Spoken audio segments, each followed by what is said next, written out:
Chapter 1. High Status and Definite Goodness. I bow down to the all-knowing, freed from all defects, adorned with all virtues, the sole friend of all beings. O King, I will explain practices solely virtuous to generate in you the doctrine, for the practices will be established in a vessel of the excellent doctrine. In one who first practices high status, definite goodness arises later. For having attained high status, one comes gradually to definite goodness. High status is thought of as happiness, definite goodness as liberation. The quintessence of their means are briefly faith and wisdom. Through faith, one relies on the practices. Through wisdom, one truly knows. Of these two, wisdom is the chief. Faith is its prerequisite.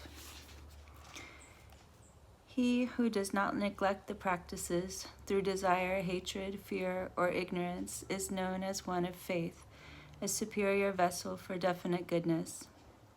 Having thoroughly analyzed all deeds of body, speech, and mind, he who realizes what benefits self and others and who always practices is wise. Not killing, no longer stealing, forsaking the wives of others, refraining completely from false, divisive, harsh, and senseless speech, forsaking covetousness, harmful intent, and the views of nihilists.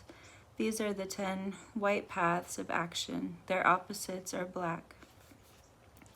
Not drinking intoxicants, a good livelihood, non-harming, considerate giving, honoring the honorable, and love. Practice, in brief, is that. Practice does not mean to mortify the body, for one who has not ceased to injure others is not helping them. That's not quite right. Practice does not mean to mortify the body, for one has not ceased to injure others and is not helping them. He who does not esteem the great path of excellent doctrine, which is bright with ethics, giving, and patience, afflicts his body, takes bad paths like jungle trails. His body entangled with vicious afflictions, he enters for a long time the dreadful jungle of cyclic existence among the trees of endless beings. A short life comes through killing, much suffering through harming, through stealing poor resources, through adultery, enemies. From lying arises slander, a parting of friends from divisiveness, from harshness hearing the unpleasant, from senselessness one's speech is not respected. Covetousness destroys one's wishes, harmful intent yields fright, wrong views lead to bad views, and drink to confusion of the mind. Through not giving comes poverty, through wrong livelihood, deception, through arrogance, a bad lineage, through jealousy, little beauty. A bad color comes through anger, stupidity from not questioning the wise. The main fruit of all this is a bad migration for humans. Opposite to the well-known fruits of these non-virtues is the thing arising up effects caused by all the virtues.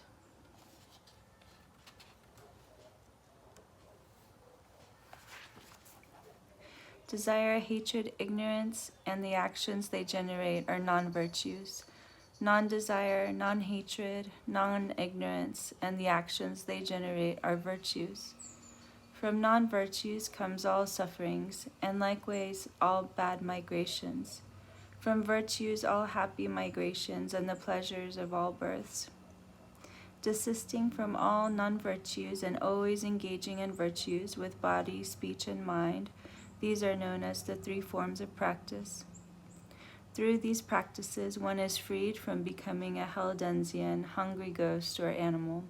Reborn as a human or god, one realizes extensive happiness, fortune, and dominion. Through the concentrations, immeasurables, and formlessnesses, one experiences the bliss of Brahma and so forth. Thus, in brief, are the practices for high status and their fruits. The doctrines of definite goodness are said by the conquerors to be deep, subtle, and frightening to children who are not learned. I am not, I will not be, I have not, I will not have. That frightens all children and kills fear in the wise. By him who speaks only to help beings, it was said that they all have arisen from the conception of I, and are enveloped with the conception of mine. The I exists, the mine exists. These are wrong as ultimates, for the two are not established by a true and correct consciousness.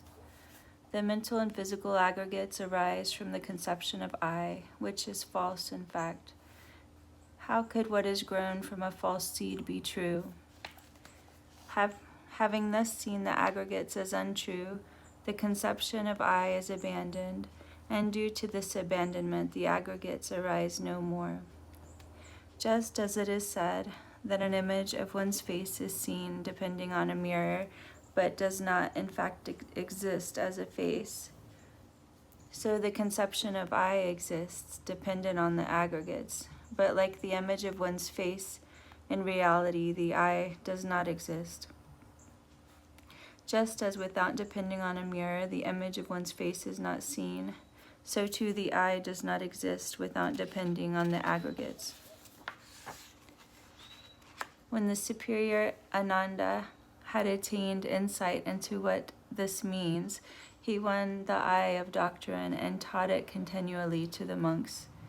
There is misconception of an I as long as the aggregates are misconceived. When this conception of an I exists, there is action which results in birth.